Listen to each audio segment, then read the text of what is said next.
colaborar, né? E eu hoje vou estar gravando uma mensagem. Eu fiz até um teste com Deus. Falei assim, eu queria pregar outra mensagem. E eu estou gravando uma trilogia de mensagens chamada Além da Cortina do Tempo. Então eu gostaria de falar do tempo. Aí Deus falou, a mensagem que você vai pregar é essa.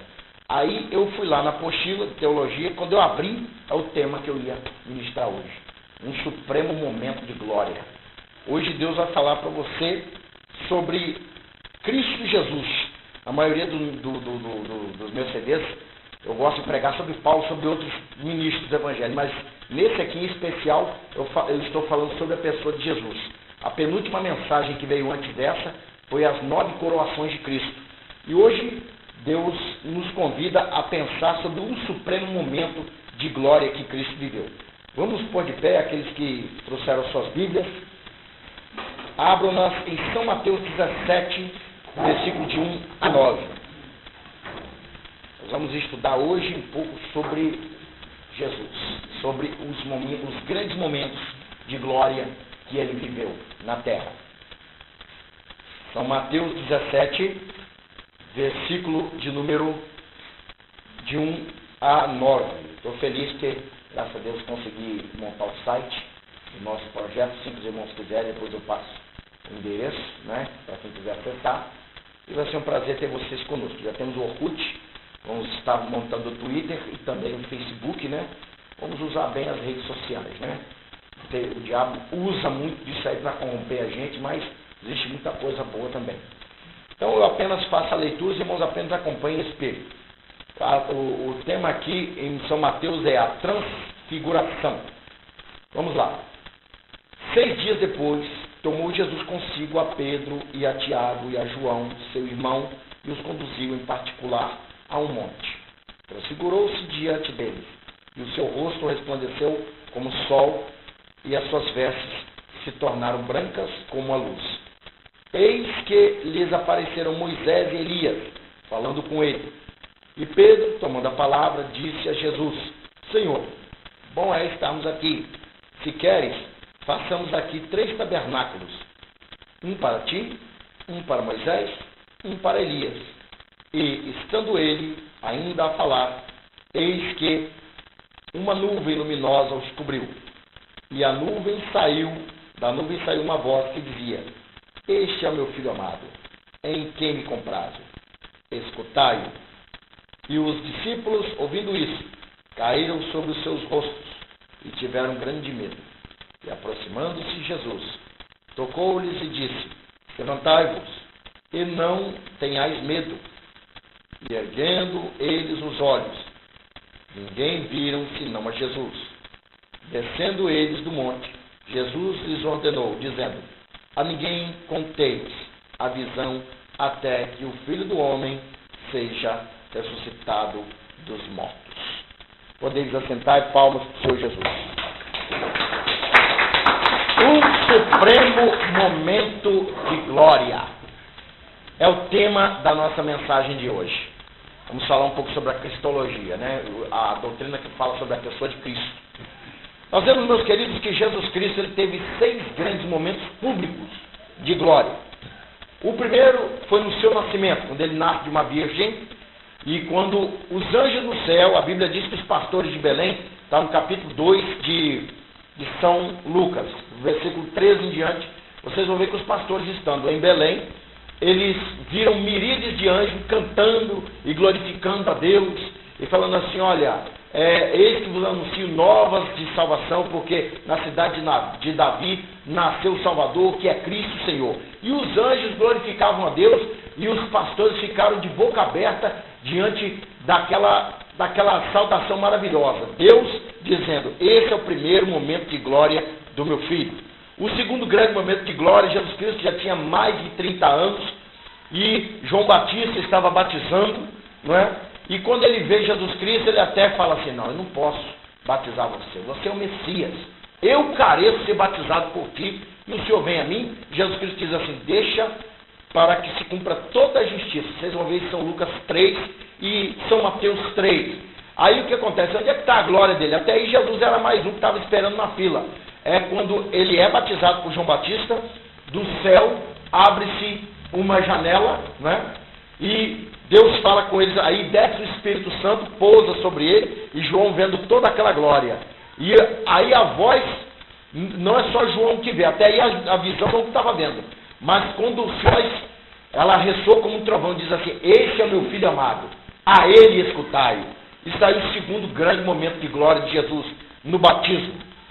O terceiro grande momento de glória que Jesus Cristo viveu, foi quando Jesus Cristo, ele estava na entrada triunfal de Jerusalém. Quando ele entra em Jerusalém, todos glorificam a ele, todos bendizem a ele. E eles cantam hosanas, glórias. Hoje em dia os católicos fazem o domingo de Ramos, né, para festejar essa entrada. Então, foi um terceiro grande momento de glória, em que Cristo era glorificado, chamado de Rei dos Judeus. O quarto grande momento foi nas multiplicações de pães, que nenhum mestre, nenhum rabino da época tinha poder de pegar o pão, abrir e fazer dele assim como se fosse uma cola. E alimentou todos com 5 pães e 2 peixinhos. E todos glorificavam a Jesus. Esse é o quarto grande momento de glória de Jesus. O quinto grande momento de glória fala quando Jesus Cristo foi morto e ao terceiro dia ressuscitou e apareceu a 500 pessoas. Paulo escreve isso aos Coríntios, no capítulo 15, verso 6. Ele aparece a 500 pessoas. O sexto grande momento de glória, aliás, dentro do quinto momento, Jesus Cristo é assunto aos céus, e aí todo mundo vê, até quem está na Judéia, vê um homem subir sem o auxílio de asas, sem o auxílio de um balão ou sem uma aeronave. E o último momento é esse que eu gostaria de falar. Esse aqui não é um momento comum, como os outros. Esse momento é um momento em que ele mostra a sua divindade. E Cristo não aparece como apareceu para os outros discípulos, né, apenas fazendo milagres, expulsando demônio. Cristo aqui está mostrando a sua divindade. O corpo dele passa por uma metamorfose. É assim que o nosso professor de teologia ensina para a gente. Ele passa aqui pelo metamorfos, que quer dizer capacidade de se transformar. Quem já viu esse filme de Hollywood, né? O metamorfo, ele consegue mudar o cabelo dele, a pele dele, os olhos dele. Mas aqui Jesus Cristo não muda a sua característica. Por exemplo, de um judeu para um oriental, de um judeu para um europeu. Ele não ficou com cabelos lisos ou crespos. Aqui a aparência dele se transformou como aquela que ele tinha quando ele estava com o Pai lá na eternidade. Aqui ele fica 100% Deus. Mas o que eu acho interessante nessa mensagem é que ele não chamou 12 discípulos, ele chamou 3. É igual o pastor não confia em todos os internos. Então quando você vê ele separar um para monitor, é porque aquele é digno da sua atenção. Então, Deus está usando uma autoridade para poder dizer que você um dia será elogiado como um bom obreiro, como um bom monitor. E não devemos perder essa oportunidade. Quantos estão entendendo a mensagem? Digo amém. Amém. Deus escolheu Pedro, Tiago e João. Deus viu algum deles especial. Deus poderia ter chamado Mateus, que escreveu o Evangelho. Deus poderia ter chamado algum dos evangelistas que estavam com ele, mas ele poderia ter escolhido Maria, mas ele não, escolheu 3. Isso fala que nem todos na igreja serão pastores, nem todos na igreja terão um ministério de destaque. Eu, por exemplo, que estudo teologia, eu vejo grandes homens que Deus levantou, como Charles Stanley, que é da Igreja Batista também, fundador de um grande ministério, próspero e grande nos Estados Unidos.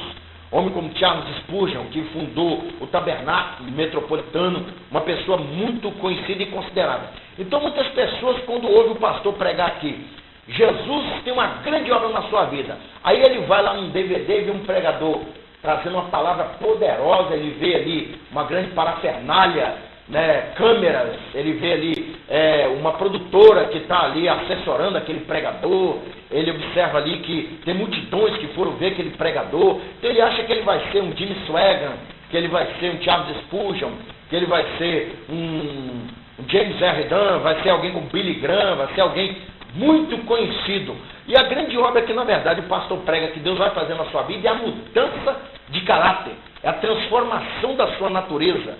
É você deixar de ser uma antiga criatura, de ser mentiroso, falso, promíscuo, adúltero, né, consumidor de drogas, para ser um homem de respeito na sociedade. Nós vemos o endemoniado gadareno, que ele se encontrou com Jesus, Jesus Cristo expulsou aqueles demônios da vida dele e a vida dele mudou. Agora a Bíblia não mostra que ele escreveu um evangelho. Você não vê na Bíblia o evangelho segundo o gadareno. Você não vê que esse gadareno aparece nos Heróis da Fé e Hebreus 11. Você não vê que Deus nem nunca mais Marcos falou sobre ele, porque Marcos foi o único que escreveu sobre o endemoniado gadareno. Mas ele foi evangelizar a sua família. Você vê, por exemplo, a mulher que estava lá em Samaria, a Bíblia só mostra ela em São João 4. Você não vê que ela fundou uma igreja, virou uma pastora, ou que teve vários obreiros do lado dela, não estou dizendo que isso é errado, mas a Bíblia só mostra ela ali, naquela passagem, e mais nada. E mesmo os discípulos que foram escolhidos por Jesus, você não vê o Evangelho segundo Filipe, você não vê o Evangelho segundo Bartolomeu, você não vê o Evangelho segundo André, mas você vê as epístolas de Pedro, de João e de Tiago, que foram pessoas que Deus escolheu para um ministério poderoso. Mas vem cá, Deus faz acepção? Meu querido, Deus não faz acepção, mas tem pessoas que Deus escolheu para um ministério de maior destaque. Agora, o que nós devemos nos contentar é em presenciar a glória de Jesus Cristo e glorificá-lo Ele como nosso Salvador. Porque na época em que Cristo estava na terra, os apóstolos eram pequenas lâmpadas que iriam pregar o Evangelho. Eles ainda não eram convertidos. Mas quando Cristo mostra essa parte da glória dele, quem sabe se Cristo estava dizendo, esses aí são os mais incrédulos, esses aí são os que menos creem. Então eu vou mostrar a minha divindade para ele. Tem pessoa que para que ele creia em Deus, ele tem que passar pelo câncer, ele tem que passar pela cadeira de roda, ele tem que ser assaltado, o bandido tem que botar a arma na cara dele e falhar 3 vezes o bandido correr para ele crer que Deus existe. Porque tem pessoas que vê o pastor aqui falar, esse pastor é como um padre, é como um rabino, é como um monge, né? É um líder religioso. Tem pessoas que têm essa mente assim. Você tem que acreditar, irmão, que esse projeto, como todas as igrejas de Deus na terra, são ramificações do cristianismo, que vinculam primeiramente a adoração a Deus e segundo, a recuperação de vidas. Que mesmo aqueles que não estão aqui, mas que estão lá fora, são cooperadores ou têm cargo, eles também estão se recuperando, se salvando da sua natureza má e perversa. Então, para esses, Deus escolheu para mostrar a sua glória. Uma outra parte da mensagem, depois de Cristo ter escolhido 3, e depois de Cristo ter mostrado a sua glória, nós vemos que apareceram Moisés e Elias. Aí o Espiritismo fala que os Espíritos reencarnam. Aí o Espiritismo fala que Moisés usa essa passagem para defender a volta dos Espíritos à Terra. A verdade é que eles despertaram do sono deles. E por ordem divina eles desceram. Se você lembrar o que Cristo falou em São Mateus 5, verso 17, ele diz assim, eu não vim abrogar a lei, abolir a lei. Não, eu vim cumprir a lei. Não vim. Aí Paulo escreve aos Gálatas 4, verso 4, ele diz o quê? Que tendo Deus chegado à plenitude dos tempos, Cristo nasceu de mulher nascido sob a lei. Então, Cristo, ele para poder nos salvar, teve que guardar toda a lei, os 10 mandamentos, e também os 613 mandamentos da lei cerimonial. Então, Cristo, quando você vê aqui no capítulo 17, que Elias e Moisés apareceram, Elias representa os profetas, e Moisés representa a lei. Então, eles conversaram sobre coisas que eles falaram de Cristo há séculos atrás. Eles falavam assim, olha, você vai ter que passar por tudo isso. Você vai ter que morrer por amor à humanidade. Você está lembrado disso? Aí Cristo conversando com eles e nisso uma grande apoteose de luz em volta deles. Uma coisa assim linda que faria inveja a Hollywood. Então o que acontece? Nos discípulos vendo, presenciando tudo aquilo. Vendo toda aquela glória, todo aquele resplendor. E eu noto, meus queridos, que eles quiseram fazer uma coisa que normalmente as religiões fazem, que é fazer logo uma igreja. Nasce aí, por exemplo, um Sam Yong-moon, reverendo Moon, um homem que é considerado como Deus na terra e tem terras em vários lugares. Foi só o camarada dizer, eu sou Deus na terra, para todo mundo fazer uma igreja para ele. Aparece um outro aí e diz que é Jesus Cristo homem. Aí alguém fala, você é o nosso Cristo. Fazem músicas para ele, fazem uma igreja para ele. Então o que acontece? Se Moisés e Elias viessem na terra, daqui a pouco você ia ver ali a Assembleia de Moisés, a Assembleia de Elias. O problema do homem, irmão, é que ele é idólatra. Você vê que os discípulos estavam colocando Moisés e Elias, 2 servos, na mesma condição de Jesus. Se ele tivesse que adorar alguém, você pode ver que o tabernáculo, quando foi levantado lá no deserto, foi para que Deus habitasse. Nem os sacerdotes habitavam no tabernáculo. O que o sacerdote fazia era oferecer sacrifício, né, pastor? Então o que acontece? O que os discípulos estavam fazendo é o que o povo, o mundo faz hoje, que é idolatrar um grande homem. Ah, você está doente? Vai lá naquela igreja lá, que aquele pastor cura, que é uma benção. Cuidado que você pode passar vergonha. Porque o mesmo Deus que opera lá, opera aqui. E por que não opera aqui às vezes? Porque você às vezes não tem fé. Sua fé só vai funcionar quando você chegar perto daquele apóstolo ou missionário que faz a obra. Então você tem que ter fé na pessoa de Jesus. A visão dos discípulos ainda estava embaçada. E como muitos também hoje. Muitas pessoas hoje falam, eu sou dessa igreja porque esse pastor é usado no dom da cura, porque esse pastor prega bem, porque esse pastor canta bem. Então vamos parar de olhar para o homem, não vamos fazer como os discípulos, fazer tenda, tabernáculo. Eu que sou basicamente da Assembleia de Deus, reuni numa igreja que tinha um presbítero que ele era profeta também. E fazia aquela fila de gente só para ele orar. Os outros presbíteros que estiveram em cima do altar não eram respeitados. Por quê? Porque aquele presbítero ali era usado no dom da profecia. Só que nem sempre Deus falava por meio dele. Então hoje em dia, irmãos, as pessoas estão indo atrás disso. Não estão indo atrás da palavra. Você vê o tal do Benihim, que é um falso profeta, um homem usado pelo diabo, que faz curas extraordinárias. Inclusive eu sou pentecostal, mas eu não me inspiro no trabalho dele. Muitos se inspiram. E muitos vão ao inferno por causa disso. Você vê aquele de Reagan, que é um homem que fundou o Congresso da Unção do Riso, e as pessoas saem daqui do Brasil e vão lá ver gente imitar cachorro, ver gente imitar gato, rir, plantar bananeira na igreja. Se vocês viram o DVD que eu tenho lá em casa, vocês falam, isso é uma coisa do inferno. Irmão, se você tem que servir a Deus, se aqui é uma igreja, se Jesus Cristo está aqui, você não tem que sair daqui para ir para outra igreja, só porque lá eles pulam, planta bananeira, para com isso. A adoração sincera está aqui também. É só você abrir a Bíblia junto com 2 ou 3, começar a falar de Jesus, que os milagres acontecem, a bênção aparece e Deus é glorificado. Palmas para o Senhor Jesus.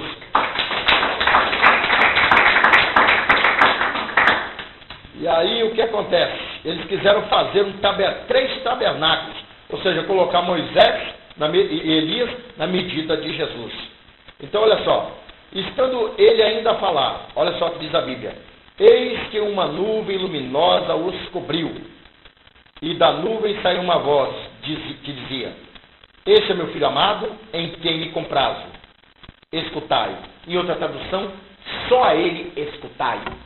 Então o que Deus estava querendo dizer? Olha, a idolatria já apareceu. Ó. Moisés e Elias apareceram, e agora o povo está começando a idolatrar eles. Eu vou cobrir eles, porque a glória é só do Senhor.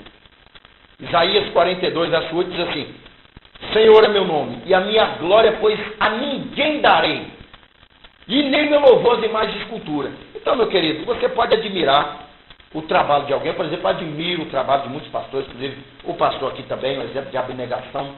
Né? Ele poderia ser como qualquer outro empreendedor, só pensar nele, falar assim, não, deixa o governo cuidar desses internos, mas ele não. Ele tira do tempo dele, vem aqui fazer a obra, ensinar, instruir.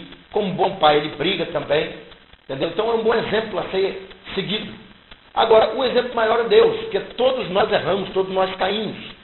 Então o que acontece? Muitas pessoas hoje admiram demais um pregador, admiram demais, às vezes, o pastor da igreja, e quando acontece um fracasso, uma queda, isso já aconteceu comigo, irmão.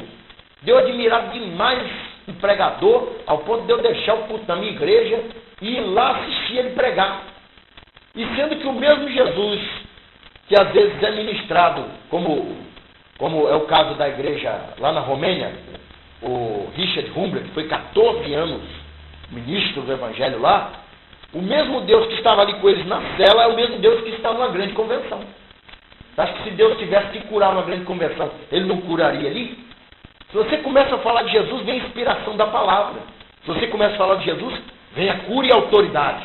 Se você começa a falar de Jesus, dons se manifestam, curas podem acontecer. Nós temos que olhar para Deus, irmão, porque Ele é quem merece toda a honra e toda a glória. Nós vamos fazer como muitos por aí, que colocam santos na frente de Deus, pedem ao santo em vez de Deus, sendo que a Bíblia fala que é o Espírito Santo, ou seja, o próprio Deus que nos ajuda a orar. Então, não vamos tirar a glória de Jesus Cristo e dar a outra pessoa, mas vamos dar a Ele toda a honra, toda a glória e todo o louvor. Então, olha só, e os discípulos ouvindo isso, caíram sobre os seus rostos, a voz de Deus tremeu o lugar e eles Aí daqui a pouco Jesus falou, levanta. Aí o rosto de Jesus já tinha mudado.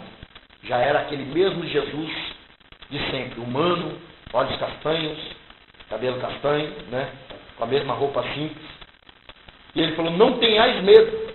E erguendo os olhos, ninguém viu senão Jesus.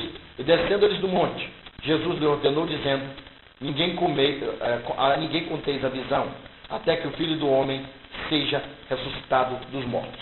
Isso fala, irmão, que tudo tem um momento para se contar uma bênção. Tem pessoa, pastor, que ele está aqui, ele vem aqui na frente, ó, eu estou orando a Deus para Deus me dar uma casa de seis andares, mas eu não tenho nem o lote ainda, pastor, eu tenho fé que Deus vai me dar.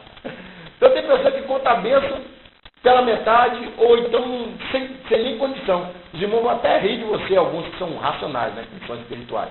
Então o que acontece? Peça a Deus, receba a bênção e conta no tempo certo.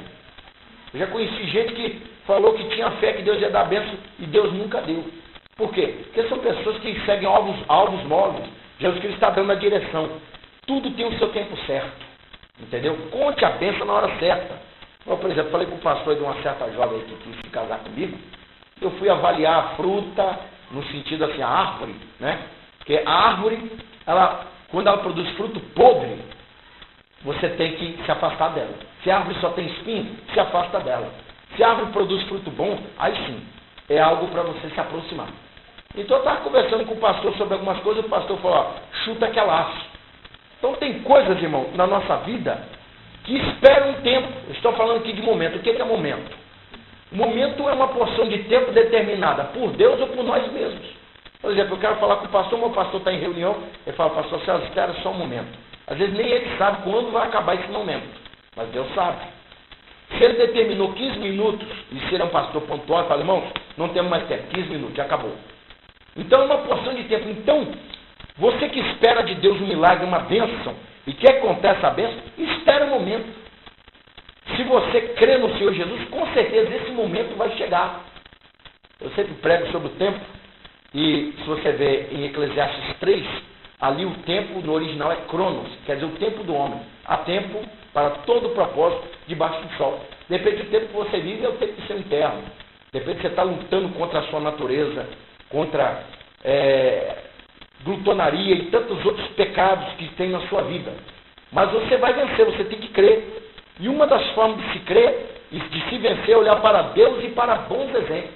Porque do contrário, o seu momento de auge, você que de repente assiste DVDs de pregadores e quer ser um grande pregador, quer ser um grande príncipe na casa de Deus, ele nunca vai chegar. Porque tem pessoa que ele está na igreja, mas ele quer ser um cantor de hip hop. Aí ele canta hip hop em vez de cantar louvor. Tem crente que está na igreja, ele vê os atores da Globo. Aí como você vai querer ser um pastor se você está querendo ser um ator do mundo? Entra em choque, então você tem que ter foco.